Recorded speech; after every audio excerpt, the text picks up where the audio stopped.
Episode 45 of the State of the Old Republic podcast was originally recorded on July 11th, 2017.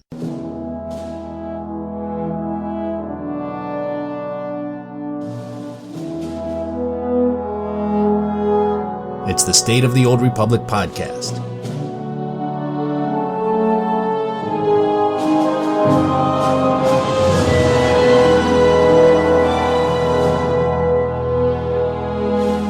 This week, Game Update 5.3 goes live. I'll review the patch notes and give you details on the new stronghold, ops boss, and class changes.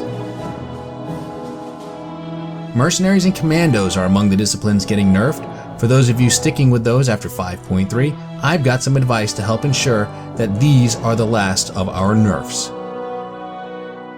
Do you use legacy weapons to add crystals and tunings to your individual character collections?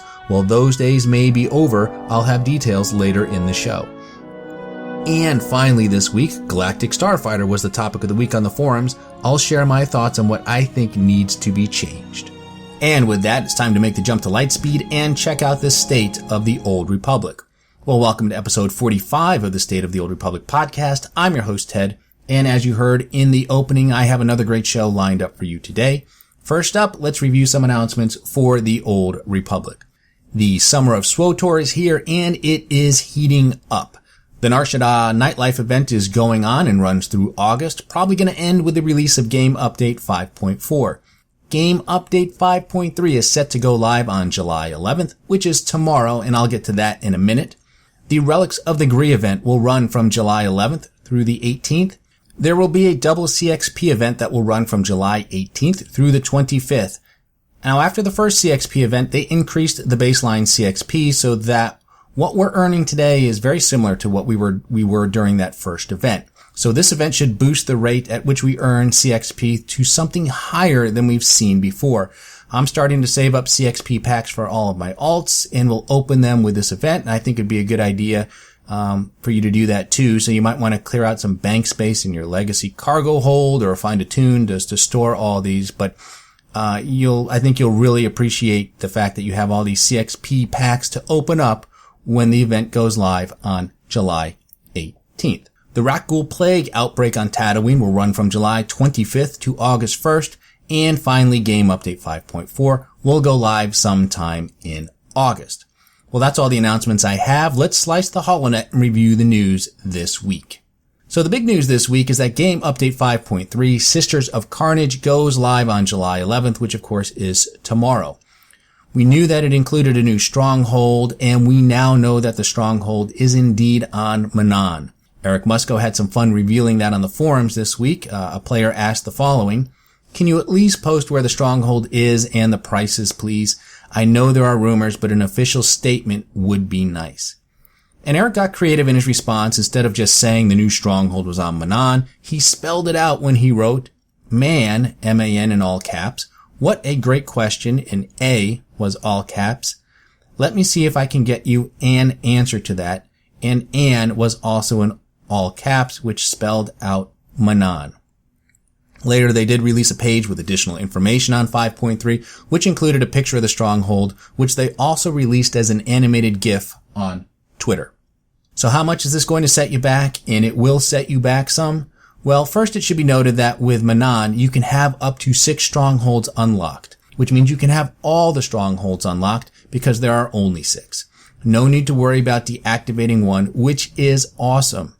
Now, the price to unlock the stronghold is 2,500 cartel coins or 2.5 million credits. Remember, if you unlock the stronghold with cartel coins and then deactivate it for any reason, you can reactivate it for free. This is beneficial if you transfer a character to another server because you can then activate that stronghold on the new server for free. If you unlock it with credits, then you will have to pay for it again on that new server, or if you deactivate it for any reason, you'd have to prepay to reactivate it again. Just something to think about it. I'm going to unlock mine with credits because 2.5 million isn't that much in today's economy. And remember, this is only for the stronghold itself. Any rooms that you unlock with credits stay unlocked. And there are rooms to unlock, 4 to be exact. There is the interior expansion, which costs 1,400 cartel coins or 2 million credits. There is the Rooftop Garden, which cost 800 cartel coins or 975,000 credits. There is the Deepwater Sanctuary South, which costs 1,150 cartel coins or 1,450,000 credits. And finally, there is the Deepwater Sanctuary North, which also costs 1,150 cartel coins or 1,450,000 credits. This makes the total cost of the stronghold 7,000 cartel coins or 8,375,000 credits. That is just the beginning though, because once you have the stronghold unlocked, you're going to want to decorate it, right? On the cartel market, you will find the Deepwater Essentials Decoration Bundle. No word on the pricing for this yet, but it looks like it's going to include about 20 decorations, including things like 3 different scalefish aquariums, a Manan flag, which is a hanging flag, a large aquarium, a Manan patio set, a Manan floor lamp, 3 fountains, a fountain of knowledge, a fountain of light, and a fountain of tranquility. There is a lounge set and an office set. There is also a most wanted kiosk, which if it doesn't have a picture of Jakaro in C2D4, I will be most disappointed.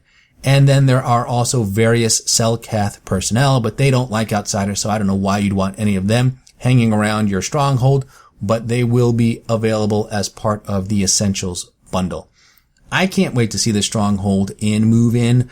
I will be unlocking the whole thing, as I said, with credits. And, because Manan is great. It's a special place in the Old Republic, going all the way back to Knights of the Old Republic, and it's where Team Theron/Lana was born. So yeah, I can't wait to have the Manan stronghold and get those beautiful underwater views as well as the ocean views. I think it's going to be my brand new headquarters for the foreseeable future.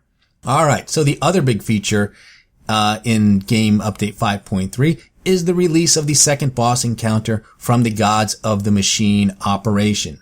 It's the twin bosses of Avela and Esne, and folks like SWTOR Central and Kid Lee released videos on the encounter. I'll have links to those in the show notes if you want to get a look at this encounter. Also, Jessie from the Passionately Casual podcast wrote a very nice blog post on her site, TatooineDreams.com, and I'll post a link to that in the show notes as well. The fight will be released with both story and veteran modes, and at first glance it looks to be an absolute cluster of a fight, but I think in reality it's more about controlled chaos.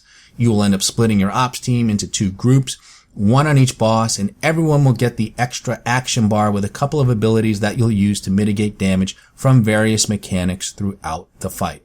And that's really about it. I'm sure there will be full-blown strategies out before too long, but check out those videos if you want an early look ahead of the operation release on July 11th. Of course, 5.3 also includes the first round of class balance changes. Just to recap, here are the disciplines receiving buffs and nerfs. Now, the disciplines receiving buffs include Madness Sorcerer and Balanced Sage, Virulence Sniper and Dirty Fighting Gunslinger, and they were both nerfed and buffed. Power Tech Pyrotech and Vanguard Plasmatech, Hatred Assassin and Serenity Shadow.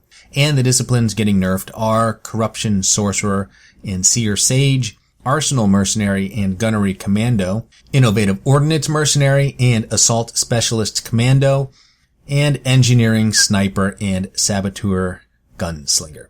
Now those are the disciplines affected, and just because the changes are going to happen, it doesn't mean they won't change things if they didn't get it right. This is an iterative process, and Eric had this to say about how the team will evaluate things moving forward.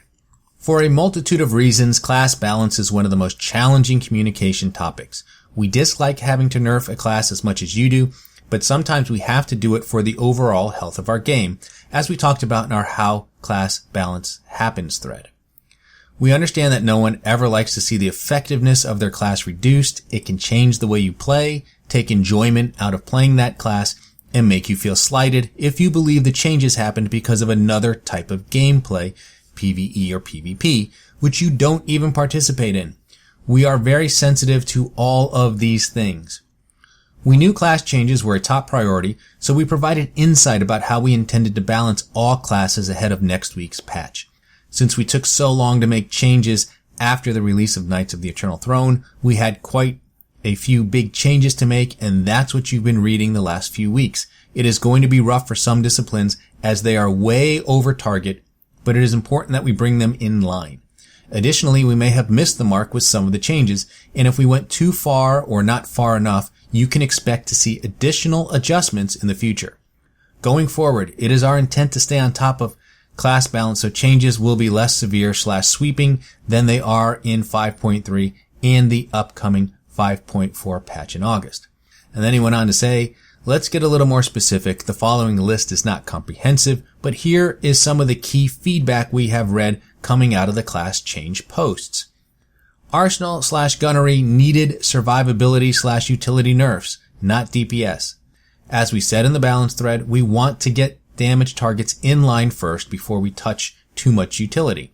They did get a slight nerf to survivability in 5.3, and we will monitor both their damage and ability to stay alive going forward. Corruption/seer nerfs went too far and may also negatively impact DPS.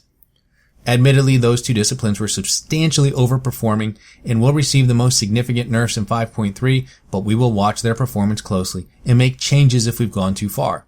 The same is true of the impact on the Sork/Sage bubble for DPS. We'll change it or give them other defensive options to compensate if needed.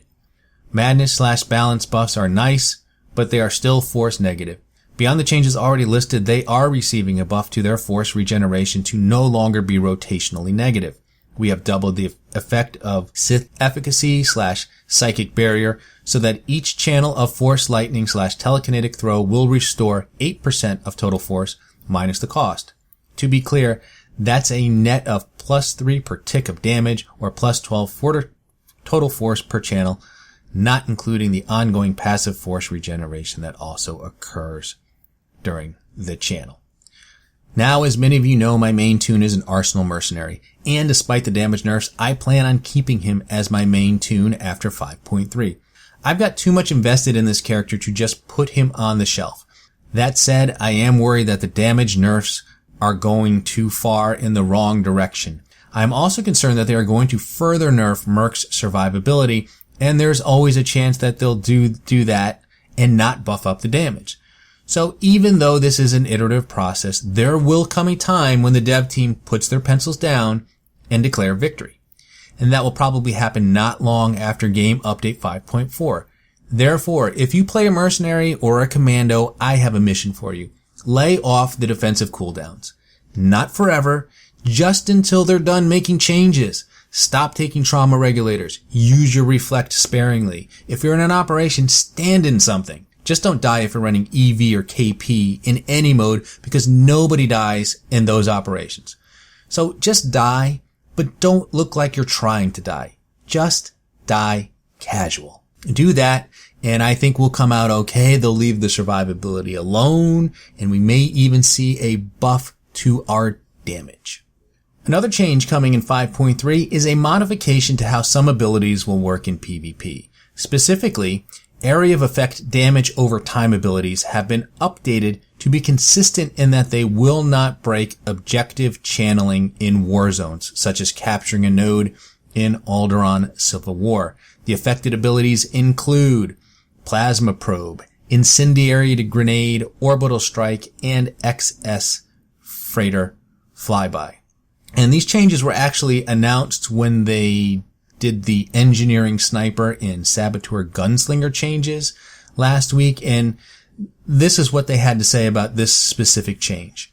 For a very long time now, single target damage overtime effects have not interrupted characters from capturing PvP objects, largely because if they did, it would make capturing PvP objects extremely difficult, nigh impossible, some might say. But until now, that hasn't prevented all of the area of effect damage over time abilities in the game from interrupting a character who is trying to capture a PvP objective. In 5.3, this will be changing. All AoE dot abilities, including Plasma Probe, Incendiary Grenade, will be joining Toxic Haze and Bushwhack as abilities that do not interrupt a character who is in the process of capturing a PvP objective. This change is intended to make it easier for attacking teams to capture PvP objectives and reduce the frequency of stalemates in certain PvP war zones. It is a small change and it affects few abilities. For example, abilities like Death from Above, Murder Volley, and Suppressive Fire, Sweeping Gunfire, which require a character to actively maintain a channel and are not considered damage over time effects in SWTOR, will still interrupt an enemy character who is trying to capture a PvP objective. I think this is probably a good change.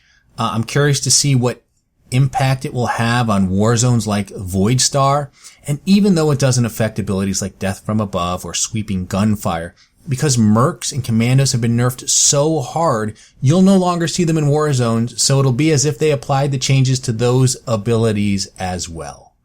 So, more opportunities for you to cap objectives in war zones and maybe have closer, more competitive matches. Another big change coming in 5.3 is that character-bound color crystals and weapon tunings from the cartel market, direct sale or packs, can no longer be moved across characters via legacy weapons. Holy moly. Now, I don't know about you, but that's how I've been actually transferring color crystals to my various characters. I mean, why spend real money and use cartel coins to unlock them in collections when you can just pop a crystal into a legacy weapon, put it in your legacy cargo hold, or just email it to whatever character that you want to have that crystal. Is it tedious? Yes. Is it inconvenient? Sure. But it works. And it's a great way to save those cartel coins and use them for other things. So this has kind of been my modus operandi, if you will, for transferring color crystals to all my characters across my legacy on multiple servers, by the way. And now it is being changed without warning in 5.3, and you will no longer be able to do that. And I'm kind of torn on this, right? Because as a general rule, if you run across something that's too good to be true in an MMO, you can expect it to be fixed. And I would definitely put this under the category of too good to be true.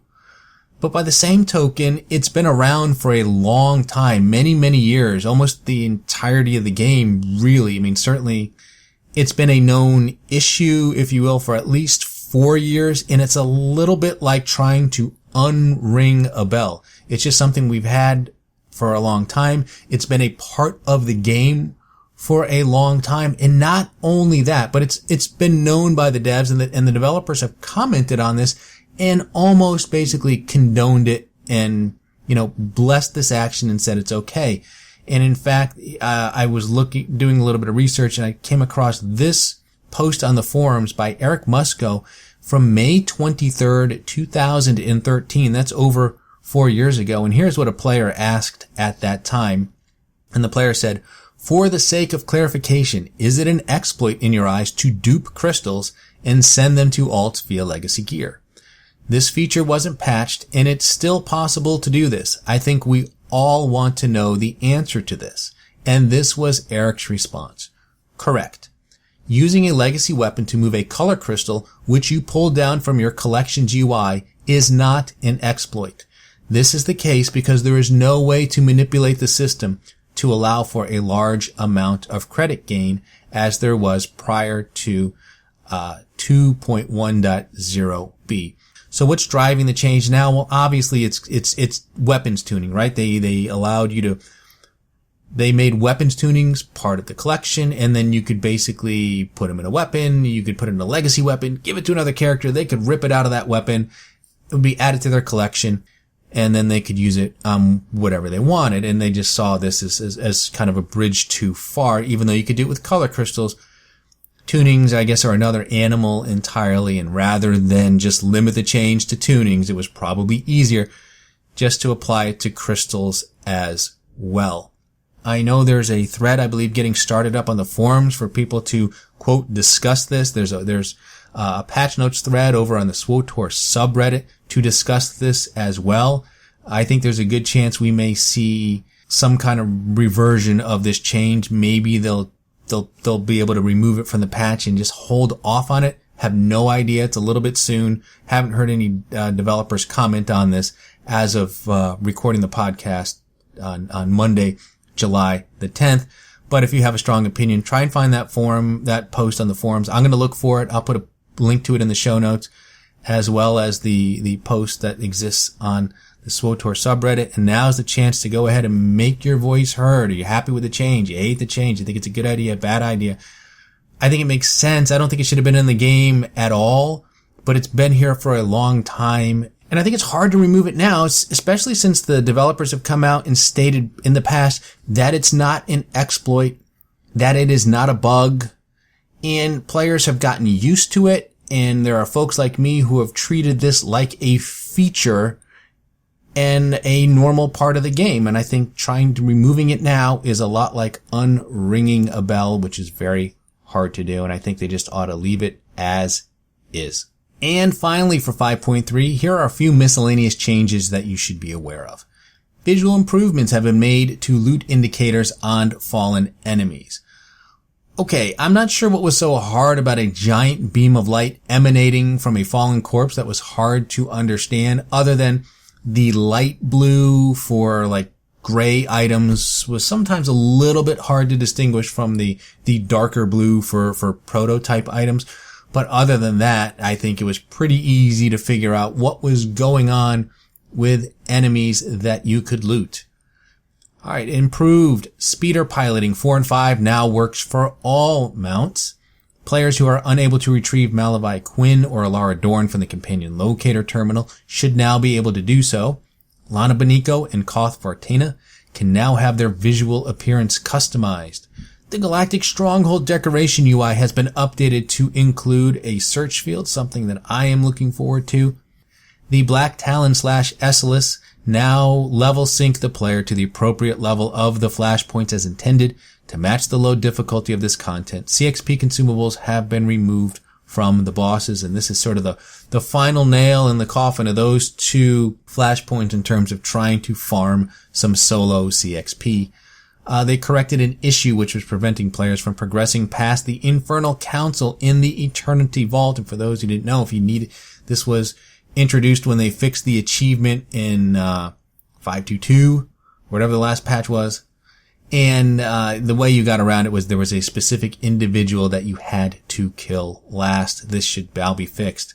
Due to their higher difficulty and longer completion time, an additional command experience consumable has been added to the final boss of the Divided We Fall landing party and Trial and Error uprisings. The following decorations from the Nar Shaddaa nightlife event can now be donated to a player's guild. And this is pretty much all of them. The 3 ceiling lights, the red, yellow, and blue, the bar, the mic stand, and the party floor. A weapon tuning slot has been added to Lord Kalig's lightsaber and Lord Kalig's double-bladed sight lightsaber. This is a reward you get when you do the Sith Inquisitor storyline. Crafted 246 relics have had their effects updated to be at the proper rating. No need to recraft any that you've done. The dark-attuned and light-attuned weapon tunings have been added to collections. Items that have 2-letter words in their names, such as Altar of Skulls, can now be searched on the GTN without having to remove the 2-letter word. Oh, thank the maker. This is a wonderful quality of life change. I'm so happy to see this. The Gamorrean Guard companion for the Nar Shaddaa the Nightlife event no longer requires artifact authorization for free-to-play and preferred status players. As well as that, a large quantity of items have had their status updated to no longer require artifact authorization for free-to-play and preferred status players. The Xeno Analyst 2 from the Relics of the Gree event now drops Grey Helix components as intended, and the weekly Gods from the Machine mission objective has been updated to require that the player kills Avella and Esne.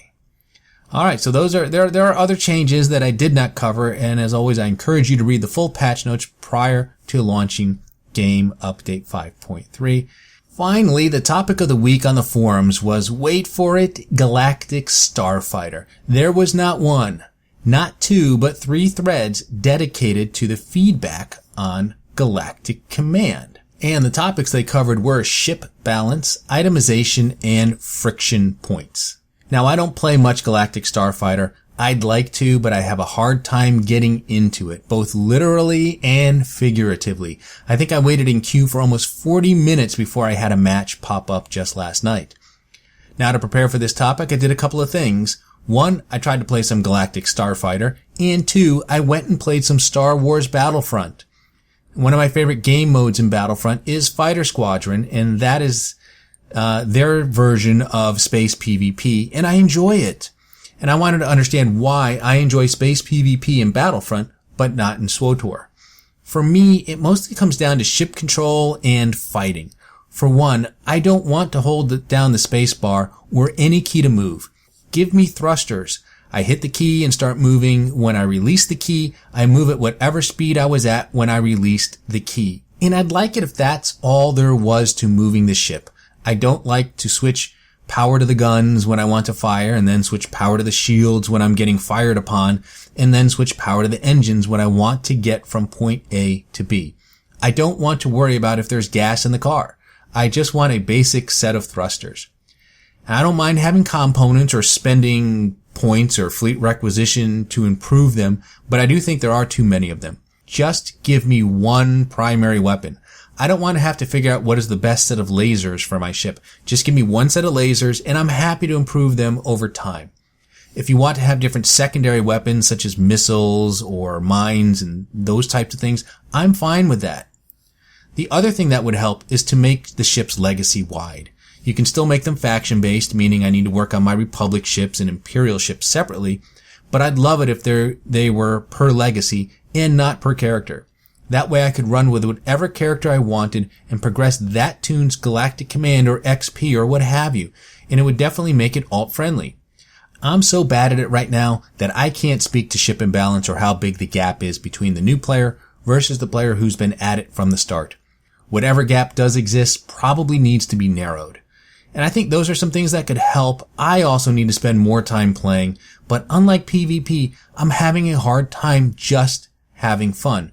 I didn't PvP at all until a couple of months ago, and I wasn't very good when I first started, but I was able to kill people, and I was able to just have fun. I'm much better now, and enjoy the heck out of it a lot more than I did when I started, but I just can't seem to get over that first hump with Galactic Starfighter, which is to just have fun. Well, that's it for this week. Enjoy Game Update 5.3. Send me your pictures of your new stronghold. I need decorating ideas, and y'all will definitely be better at it than I am. So with that, let me cue the music and congratulate you on surviving another half hour listening to episode 45 of the State of the Old Republic podcast. I'm your host, Ted, and I thank you for tuning in. You can find this podcast on iTunes, Stitcher, Google Play, YouTube, and Buzzsprout. You can also listen to the show directly from the show's site, which is SWTORpodcast.com. And then there is also an RSS feed where you can subscribe directly to the podcast.